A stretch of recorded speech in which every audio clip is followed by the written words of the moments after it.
Assalamualaikum warahmatullahi wabarakatuh. Selamat berjumpa kembali di kanal video ini. Agar tidak salah paham, silahkan simak sampai selesai. Mudah-mudahan isi konten ini dapat bermanfaat untuk kita semua. Manusia, banyak manusia. Berdasarkan hasil penelusuran kaum santri dari berbagai sumber kitab-kitab salaf, dan setelah banyak mengamati kitab-kitab yang ditulis kaum Ba'alawi, serta memperhatikan tingkah laku turunan Ba'alawi di Indonesia, dari bagaimana mereka memalsukan sejarah, memalsukan makam para pahlawan yang tak pernah lepas dari mulut mereka, mengatasnamakan keluarga Nabi, bahwa mereka benar-benar dari turunan orang-orang mulia dan hebat. Kita perhatikan bagaimana cara Ba'alawi dan turunannya mendoktrin umat Islam Indonesia. Mereka dalam berbagai kesempatan tak akan lepas dari berbagai cerita yang menggambarkan sosok kebesaran Sohib Mirbat Ba'alawi sebagai Syaikh Masyaikhil Islam, guru akbar ilmu agama Islam, dan ilmunya kaum ulama kenamaan diceritakan sebagai seorang mufti negeri Yaman, seorang penasihat berbagai cabang ilmu dan ilmu agama, seorang ulama mahir fikih, mahir syariat dan tarekat, guru akbar terkemuka untuk kaum penghayat ilmu hakikat di negeri Yaman. Maka kami berseru, wahai kalian Ba'alawi, jujurlah kalian atas nama Allah dan Rasul, pada darah suci Nabi kami yang kalian klaim mengalir dalam tubuh kalian. Dalam tulisan Kiai Haji Imaduddin Usman beberapa waktu yang lalu, tentang keberadaan makam Muhammad Sohib Mirbat, beliau dengan tegas telah menyatakan keraguan atas sosok Muhammad Sohib Mirbat Ba'alawi itu. Sementara umat Islam Indonesia selama ini telah banyak didoktrin oleh Habib-Habib turunan Ba'alawi Yaman di berbagai panggung ceramah dan mimbar-mimbar pengajian tentang berbagai cerita kebesaran, kemuliaan dan kehebatan Muhammad Sohib Mirbat Ba'alawi. Setelah dikaji lebih jauh, serta mencermati berbagai referensi dari berbagai kitab, Kiai Haji Imaduddin Usman beserta masyarakat santri akhirnya mendapatkan jawaban pasti atas keraguan beliau tentang Sohib Mirbat Ba'alawi itu. Beliau mendapatkan keterangan sebuah kitab, dengan tegas dalam kitab itu telah menyatakan siapa sesungguhnya yang dicaplok Ba'alawi yang bergelar Sohib Mirbat itu. Ia bukanlah Muhammad bin Ali Sohib Mirbat ala Ba'alawi yang disebut-sebut wali segala wali, baik dari Amul Fakih atau Fakih Mukadam, dan bukan pula Muhammad bin Ali Al-Qolai yang benar-benar ulama terkenal, yang merupakan ulama besar di suatu daerah atau tempat diaman bernama Mirbat. Muhammad bin Ali Al-Qolai merupakan tokoh besar yang hidup sezaman dengan tokoh fiktif Ba'alawi yang selalu dibesar-besarkan dan diagung-agungkan Ba'alawi, bernama Muhammad bin Ali Ba'alawi yang dipanggil Sohib Mirbat itu. Mulanya, Kiai Haji Imaduddin memandang bahwa yang lebih pantas menyandang gelar Sohib Mirbat adalah sosok tokoh historis yang memang benar-benar ada. Dia adalah Imam Al-Qolai karena sosoknya yang masyhur sebagai ulama besar, sebagai ahli fikih mazhab Syafi'i, dan pendapatnya banyak dikutip oleh ulama fikih muktabaroh seperti Imam Nawawi dan Imam Ibnu Hajar. Dalam kitab-kitab karangan mereka telah banyak mencatat namanya, terutama dalam kitab-kitab sejarah semacam kitab As-Suluk. Sohib Mirbat merupakan gelar yang diberikan kepada penguasa di kota Mirbat bernama Muhammad bin Ahmad Al-Akahal Al-Manjawi, penguasa terakhir kota Mirbat dari dinasti Al-Manjawi, bukan dari Ba'alawi. Muhammad Al-Akahal Sohib Mirbat, beliau disebut Al-Akahal karena selalu memakaikan celak di matanya atau karena matanya ada tanda hitam dari sejak lahir. Ibnul Atsir, pakar sejarah abad ke-7 dalam kitabnya Al-Kamil fit Tarikh menyebutkan bahwa di tahun 601 Hijriyah, Muhammad Al-Akahal Sohib Mirbat digantikan oleh bekas menterinya yang bernama Mahmud bin Muhammad Al-Himyari. Walaupun Ibnul Atsir dalam kitabnya hanya menyebut gelar Sohib Mirbat tanpa menyebut namanya, menurut Kiai Haji Imaduddin Usman, Nama tersebut dapat dikonfirmasi dalam kitab sejarah lain, seperti kitab Zifar Ibro Tarikh, bahwa nama gelar Sohib Mirbat bukanlah untuk Muhammad bin Ali Ba'alawi, tetapi yang sebenarnya untuk penguasa Mirbat yang bernama Muhammad bin Ahmad Al-Akahal Al-Manjawi. Sementara nama yang diagung-agungkan Ba'alawi dan turunannya, yaitu Muhammad bin Ali Ba'alawi, tidak pernah tercatat sebagai apapun, baik ulama atau bukan ulama, sebagai tokoh atau bukan, baik dengan gelar atau tanpa gelar sekalipun. Nama tersebut benar-benar gelap gulita alias fiktif. Inilah salah satu pola cara Ba'alawi menguatkan keyakinan umat Islam lewat doktrin-doktrin sesat. Sohib Mirbat Ba'alawi, leluhur mereka yang diaku besar dan mulia, namun rupanya kebesaran dan kemuliaan yang dimaksud itu hanyalah bayangan kemuliaan semu dari hasil mimpi, seperti yang biasa mereka lakukan dalam membentuk tokoh-tokoh fiktif untuk mengesankan kehebatan mereka, seperti nasab Sohib Mirbat Ba'alawi, sama seperti pendahulunya bernama Ubaid yang dibayangkan menjadi Ubaidillah, lalu Abdullah yang kemudian nama tersebut dicocokkan dengan tokoh cukup berpengaruh. Sementara turunan Ba'alawi sendiri sebenarnya bukanlah siapa-siapa. Dan Muhammad Sohib Mirbat oleh turunan Ba'alawi di Indonesia dipercaya dan dianggap sebagai sosok tokoh historis, walaupun hanya berdasarkan kitab-kitab datuk mereka yang ditulis tanpa sumber-sumber yang jelas dan dapat dipercaya. Jika Muhammad bin Ali Ba'alawi memang benar sosok historis, pertanyaannya, kemana ia pergi di masa itu? Bersemidikah, bertapakah, atau di bagian mana di daerah Mirbat ia bersembunyi? Sehingga tak ada satupun dari sekian banyak ulama penulis kitab dan ahli sejarah yang mencatatnya, padahal ulama-ulama besar lainnya dapat dideteksi dan ditelusuri keberadaan mereka, serta tercatat nama mereka dalam sejarah kota Mirbat.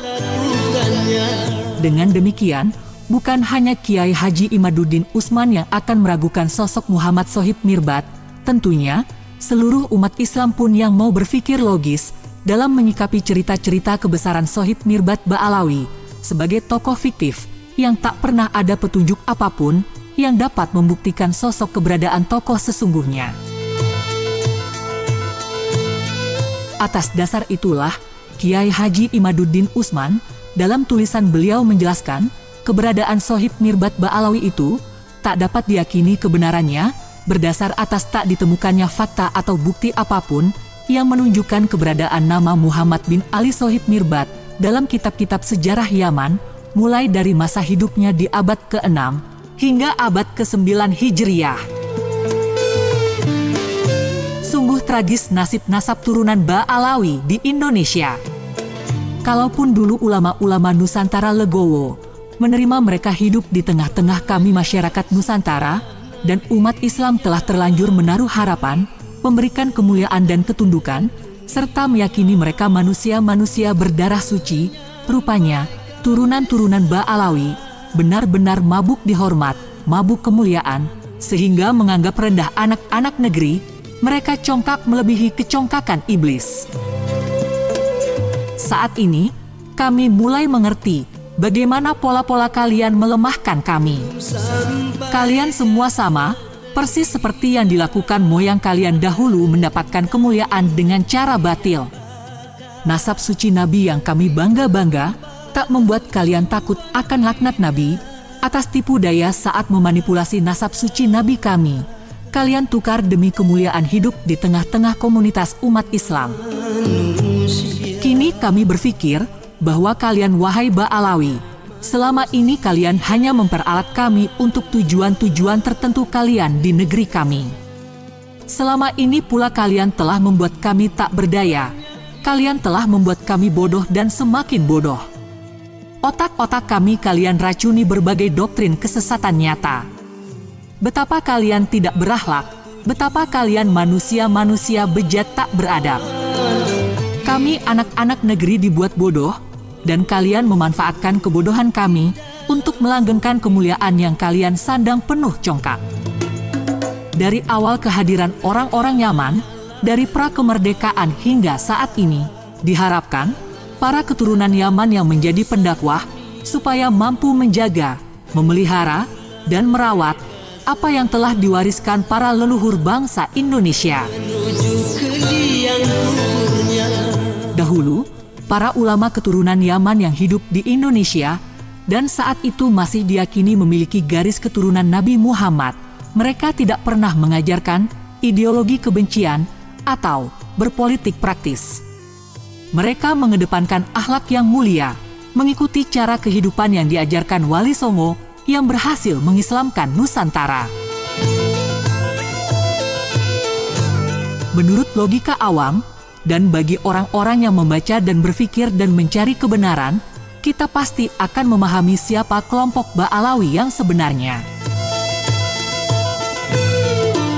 Melihat fenomena yang terjadi beberapa tahun belakangan ini, terutama pengaruh-pengaruh besar terhadap kehidupan kaum pribumi yang mulai terlihat berperilaku buruk, semua nyata-nyata diajarkan dan dipertontonkan oleh kelompok urban Yaman, baik dari kelompok Al-Irsyadi maupun kelompok Ba'alawi.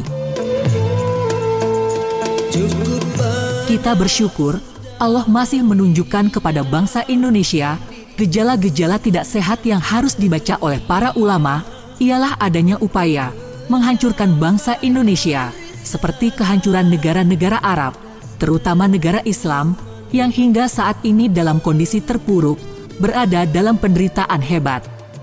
Fakta-fakta yang dapat kita baca dari keturunan Yaman non-Habib Ba'alawi, yaitu kelompok Al-Irsyadi, mereka ditengarai banyak membuat keonaran dan keresahan di tengah-tengah masyarakat.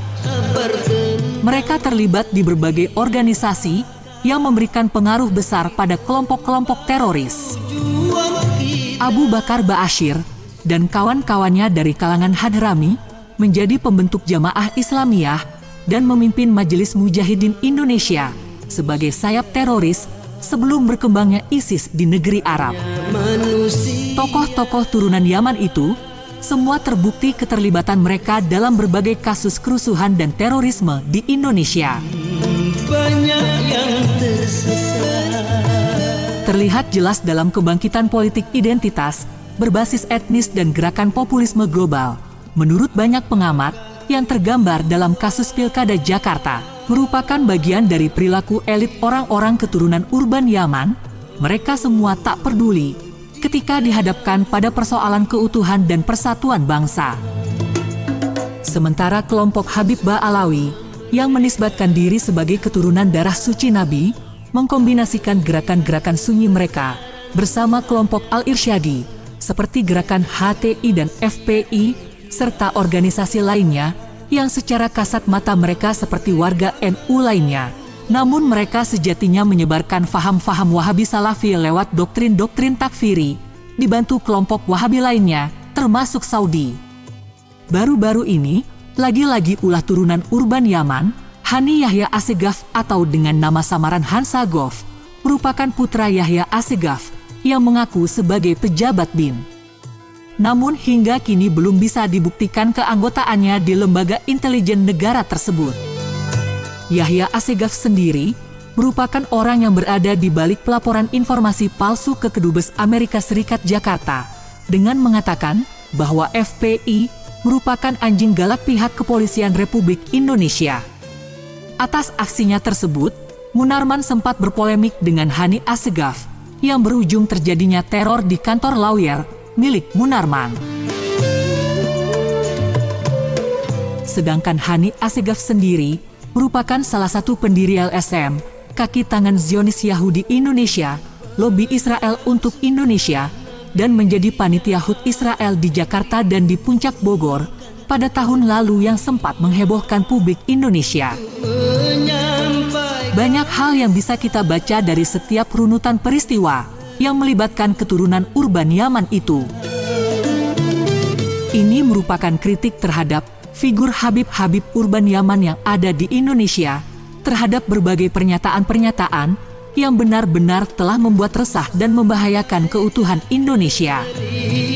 Bagi kalian para muhibbin, bukalah mata hati kalian. Bacalah segala fenomena yang terjadi di negeri kita belakangan ini.